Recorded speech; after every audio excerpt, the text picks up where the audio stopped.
Saraswati online classes पे हैं।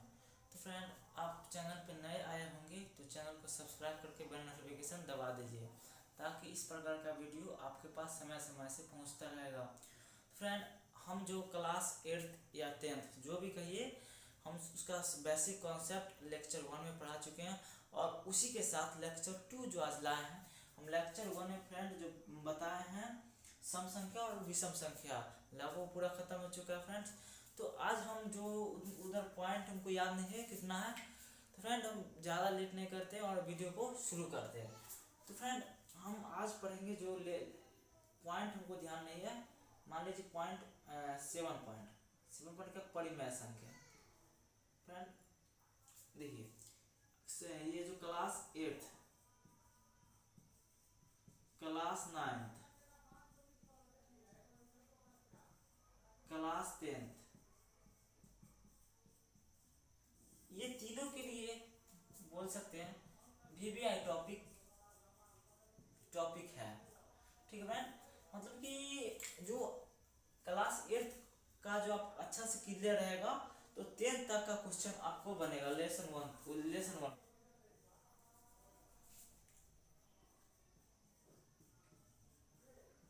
परिमेय संख्या,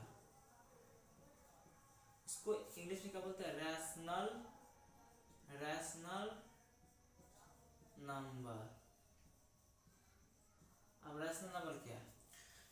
तो फ्रेंड, वैसी संख्या जो P/Q में के रूप में लिखा जा सके, जो P/Q के रूप में लिखा जा सके, जहाँ P क्या होता है फ्रेंड? अंश होता है, और Q क्या होता है? हर होता है। इसमें कोई दिक्कत किसी को नहीं होने वाला है, ठीक है। और P एंड Q ये दोनों क्या होना चाहिए? पूर्णांक।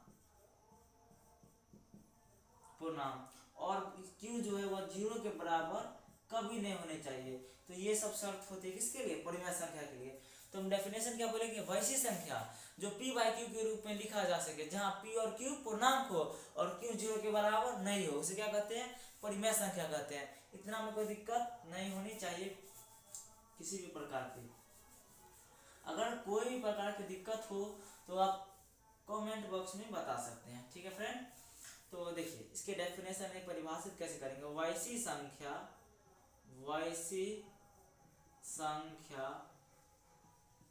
जो P/Q के रूप में लिखा जा सके। वैसी संख्या जो P/Q के रूप में लिखा जा सके, जहां P और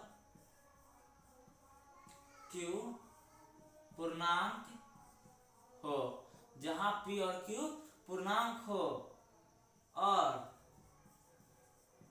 Q 0 के बराबर नहीं हो, उसे क्या कहते हैं? उसे परिमेय संख्या कहते हैं।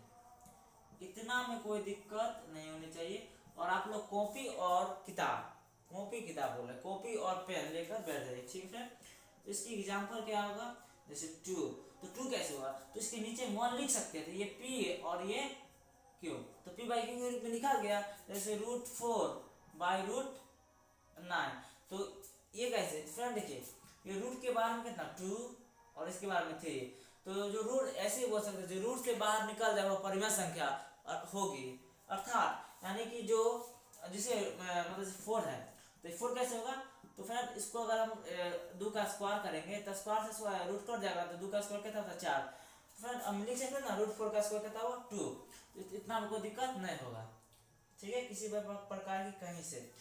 उसी प्रकार √9/√81, 6/8, 5/4 से पूरा 80 से। फ्रेंड आप कॉपी कर सकते हैं, तब तक इसको साफ कर। अपरिमेय संख्या, जो भी पिछला वाला लेक्चर नहीं देखे हुए हैं, कृपया करके वो लेक्चर देख ले, तभी जाके ये सब आपको लगेगा कि हम क्या पढ़ रहे हैं और क्या नहीं पढ़ रहे हैं। अपरिमेय संख्या, इसको अंग्रेजी में क्या बोलते हैं? इरेशनल इरेशनल नंबर, इसको अंग्रेजी में इरेशनल नंबर बोलते हैं। तो फ्रेंड ये है क्या, तो हम अर्थात ये डायरेक्ट बोल सकते हैं वैसी संख्या जो पी वाई क्यू के रूप में नहीं लिखा जा सके उसे क्या कहते हैं, अपरिमेय संख्या कहते हैं।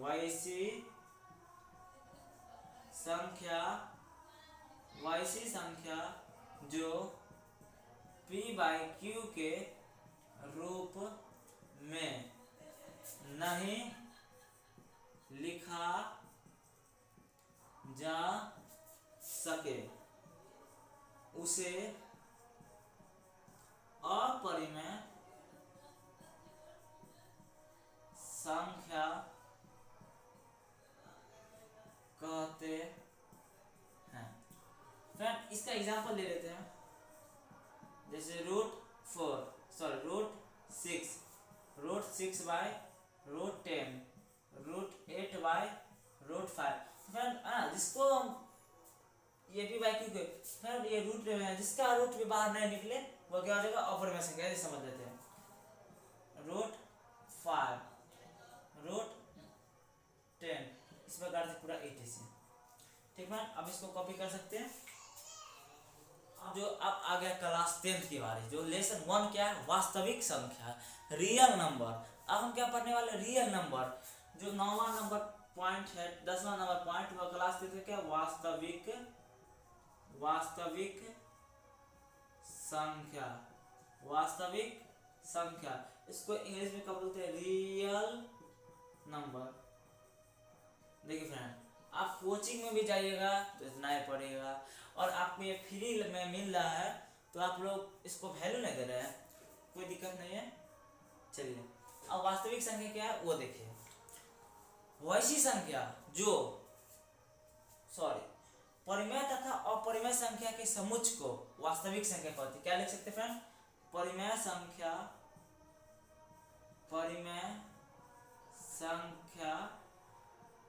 तथा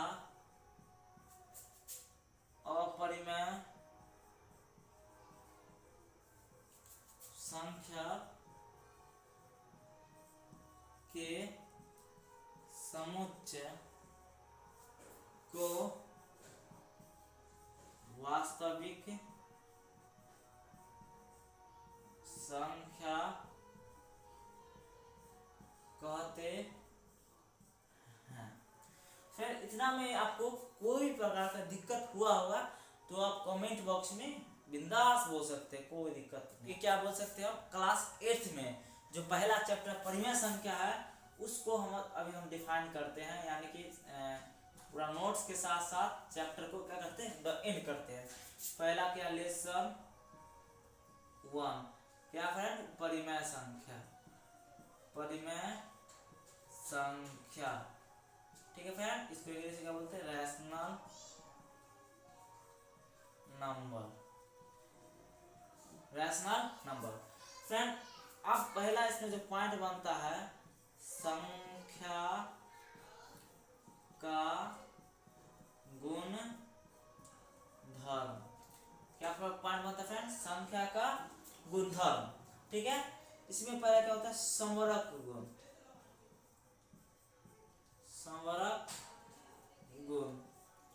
ओके फ्रेंड, कोई दिक्कत नहीं। संवृत या संवरक गुण।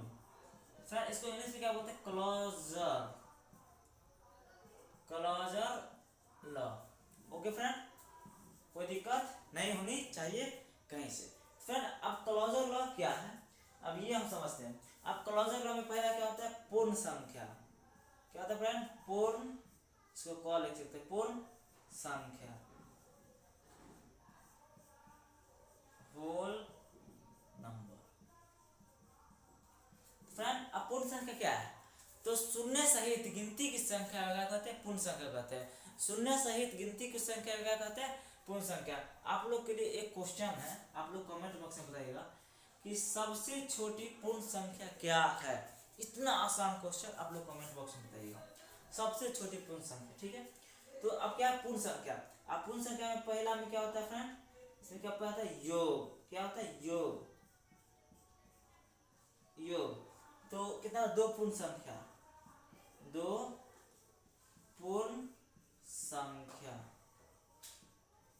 समृद्ध, दो पूर्ण संख्या ए तथा बी समृद्ध गुण है। इससे पहले लिखा था ए प्लस बी, ए प्लस बी, ए प्लस बी या बी प्लस ए।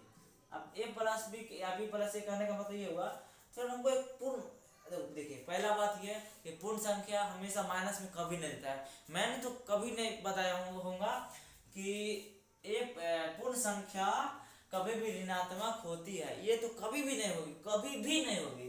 पूर्ण संख्या हमेशा पॉजिटिव होगी, हमेशा पॉजिटिव होगी, धनात्मक होगी, ना कि ऋणात्मक तो कभी नहीं होगी। ये तो मैं बताया हूँ, कभी भी नहीं, कभी नहीं, कभी नहीं, कभी नहीं। ठीक है, तो ये योग हो गया, दो पूर्ण संख्या ए तथा बी समृद्ध गुण है। बी नंबर क्या होता है, व्यवकलन। अब व्यवकलन मतलब क्या होता है, सबट्रैक्शन, सबट्रैक्शन। अब देखिए दो पूर्ण संख्या, दो पूर्ण संख्या, दो पूर्ण संख्या ए तथा बी समृद्ध गुण नहीं है, समृद्ध या समरक कुछ भी बोलिए। अब कहीं कैसे नहीं है, सो देखिए, अब ए माइनस बी या बी माइनस ए इसी पर आई। फ्रेंड आप 5 माइनस 4 1 लिख सकते हैं प्लस 1, और बी की जगह तथा 4 था, प्लस 4 माइनस 5 तो माइनस 1। तो मैंने बताया था कि व्याकरण में ये जो पूर्ण संख्या है वह माइनस कभी भी नहीं हो सकती है, कभी नहीं, कभी नहीं। इसीलिए ये व्याकरण किसके लिए वैलिड नहीं है, समृद्ध या समरक गुण के लिए वैलिड नहीं है। इतना तक में कोई दिक्कत हुआ होगा तो बताइए, कोचिंग वाला फीलिंग आया होगा तो कमेंट बताइए। इतना में कोई दिक्कत हुआ होगा तो आप कमेंट कर सकते हैं, इसमें कोई दिक्कत नहीं है फ्रेंड। आप सभी को और बस आशीर्वाद चाहिए, तो मैं इससे भी अच्छा आपके साथ, आपके पास इससे भी बढ़िया नोट्स, पीडीएफ या कुछ बोलिए तो मैं भेजने के लिए तैयार हूँ। बस आप लोग का आशीर्वाद और सपोर्ट की। गुणन मतलब क्या होता है, मल्टीप्लीकेशन, मल्टीप्लीकेशन, मल्टीप्लीकेशन। तो फ्रेंड मल्टीप्लीकेशन मतलब क्या कि यह समृद्ध के लिए क्या वैलिड है। जैसे फ्रेंड आप देखिए, हम लिख सकते हैं, पहले दो पूर्ण संख्या किसके लिए, गुणन के लिए, ए तथा बी समृद्ध या समरक गुण है। अब कैसे, हम एक एग्जांपल ले लेते हैं। जैसे देखिए 4 गुना 5 यानी क्या हो जाएगा 20। तो फिर इसको हम क्या लिख सकते हैं, ए बी लिख सकते हैं, इसमें कोई दिक्कत है ना, ए बी। तो 4 इंटू 5 क्या हो जाएगा, 4 5 20। अब इसी -4 गुना -5 is equal to minus plus 20। फिर इसमें आपको बताइए, इसमें कोई भी प्रकार की कहीं से कुछ भी दिक्कत हुआ होगा तो आप कमेंट बॉक्स में एक बार ना शोर मचा दीजिए कि यहाँ पे मुझे दिक्कत है, आप मुझे बताओ, मैं बताऊंगा। अरे भाग, क्या भाग मतलब, सॉरी डिवीजन, इंग्लिश में क्या बोलते हैं इसको, डिवीजन, डिवीजन। अब फ्रेंड डिवीजन क्या है, डिवीजन क्या है, किसके, समृद्ध या समरक गुण में क्लोजर लॉ में, क्लोजर लॉ की बात की जाए तो क्लोजर लॉ में मतलब कहने का मतलब कि भाग में। आप बताए योग में, व्यवकरण में, गुणन में, तो आप मुझे भाग बता दो। जी हाँ, मैं आपको भाग भी बताऊंगा। तो आइए देखिए भाग, तो दो पूर्ण संख्या, पहले एक थोड़ा सा एग्जांपल ले लेते हैं, सॉरी 4 भागा 5, ठीक है। और मैं पूर्ण संख्या की बात कर रहा हूं, तो आइए पूर्ण संख्या का मतलब देखिए 4 भागा 5। फ्रेंड आपको मैंने बताया होगा कि ये आप दूसरे तीसरे क्लास से पढ़े होंगे, ये वाला क्या होता है, प्लॉट जाता है। तो मैंने बताया होगा, कभी भी नहीं बताया होगा कि पूर्ण संख्या बाटा में होता है। तो यहीं से मेरा विकल्प निकल गया कि भाग के लिए क्लोजर लॉ, समृद्ध गुण कभी भी वैल्यू नहीं, लिख सकते हैं दो पूर्ण संख्या, दो पूर्ण संख्या। आप ए भागा बी लिख सकते हैं, कोई नहीं काटेगा, ए तथा बी समृद्ध या समरक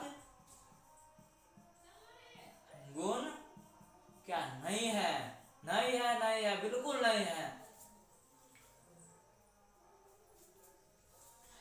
ठीक है भाई, यहाँ तक आपको कोई भी दिक्कत का सामना करना पड़ रहा होगा तो आप मुझे कमेंट बॉक्स में बताइए कि आप यहाँ पे मुझे दिक्कत है, तो मैं आपको जरूर बताऊंगा नेक्स्ट वीडियो के साथ। अभी आप लोग बस कुछ नहीं करना, देखिए और कॉपी पे उतारते चलिए। आपको बोलना कोचिंग भी जाते होंगे तो एक्सरसाइज प्रश्नावली, लेकिन आपको नोट्स कोई भी नहीं दिखाते होंगे। लेकिन हम देखिए आपको ये ऑफलाइन ना, आपसे हम पैसा मांग रहे हैं, बस एक ही चीज मांग रहे हैं, बस एक ही चीज, आपका आशीर्वाद, यानी सब्सक्राइब, लाइक, बस इतना ही चीज मांग रहे हैं आपसे, और सपोर्ट। अब दूसरी की बात कीजिए, पूर्णांक। मैं पूर्ण संख्या पढ़ लिया, पूर्णांक पढ़ लिया, आप पूर्णांक पढ़ेंगे, सॉरी इंटीजर, इंग्लिश में क्या बोलते हैं, इंटीजर। अब इसमें भी फ्रेंड हमको योग पढ़ना होगा, ए नंबर में योग, योग अंग्रेजी में बोले तो ऐड या एडिशन। आप जो भी बोलो, मैं शॉर्ट फॉर्म लिख दिया, आपको बोलो तो आप लिख लीजिए फुल फॉर्म, इसमें कोई दिक्कत नहीं मुझे। अब आ जाइए दो पूर्ण ऐसा पूर्णांक पर है, तो दो पूर्णांक संख्या, कौन कौन, ए तथा बी क्या है, समृद्ध या समरक गुण है, समृद्ध या समरक गुण है। फ्रेंड अब इसको एग्जांपल में से लेते हैं। फ्रेंड आप जानते होंगे, हम मान लीजिए ए की जगह ले लिए 12 और बी की जगह ले लिए -5, तो आपको पता होगा पूर्णांक कहने का मतलब इधर जीरो से इधर पॉजिटिव, इधर नेगेटिव। ठीक है फ्रेंड, ये नेगेटिव, तो हमें पूर्णांक पॉजिटिव वैल्यू और नेगेटिव वैल्यू दोनों देती है।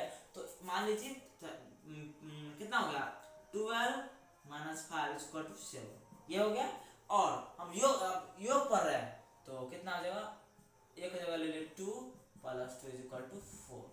देखिए हमको पॉजिटिव वैल्यू भी देगी और नेगेटिव वैल्यू भी देगी, इसमें कोई दिक्कत नहीं होनी चाहिए।